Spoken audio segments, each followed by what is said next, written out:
Merci beaucoup. Merci, au revoir. Merci.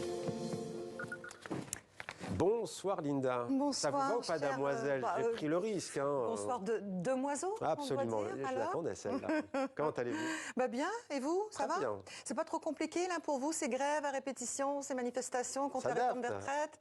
On s'adapte. Mais vous savez que ça va. Apparemment, c'est loin d'être fini. Ah bon? Qu'est-ce que vous allez faire, vous? Vous allez gréver dans la suite du mouvement? Gréver? Gréver. G-R-E, accent aigu, V-E-R. C'est la première fois que j'entends. Faire la grève. D'accord. Ah ouais?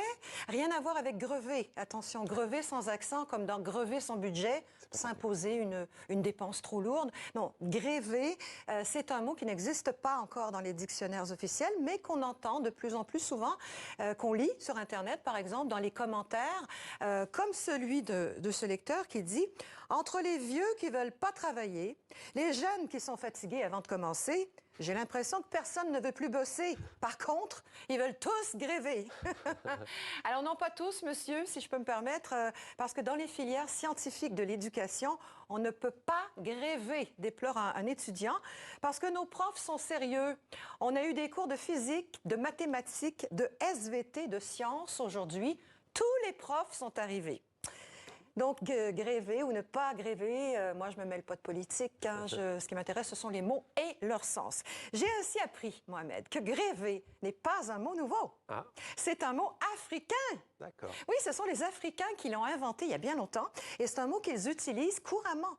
Mais regardez le titre que j'ai trouvé dans un journal togolais.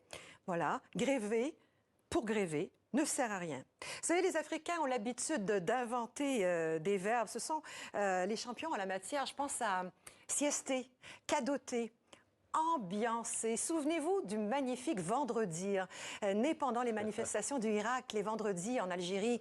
Vendredir, c'est manifester joyeusement et pacifiquement pour faire chuter un régime. Le verbe vendredir a aujourd'hui sa place dans le dictionnaire Larousse. Ah, quand même. Ce qui est génial avec ces verbes, c'est qu'on les comprend pratiquement automatiquement, quoi. Regardez ce que les internautes m'ont envoyé, Mohamed. Drogbaté, non, ça c'est une colle pour moi. J'allais dire dribbler, ouais. Drogbaté. Marquer un but. Ouais, c'est ça, bravo. En référence à Didier Drogba, bien sûr, le footballeur ivoirien. Et c'est en Côte d'Ivoire qu'on utilise ce verbe drogbaté.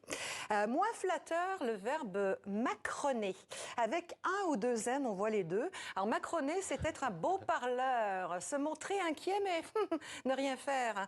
Macroner, c'est rouler quelqu'un et le tromper. Ce sont les Ukrainiens qui ont popularisé cette expression pendant la visite d'Emmanuel Macron à Kiev il y a une dizaine de mois. Les Ukrainiens, à l'époque, lui reprochaient de ne pas tenir ses promesses dans le conflit.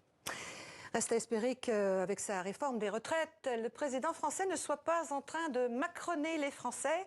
Il risquerait, dans ce cas, de les voir gréver encore et encore gréver.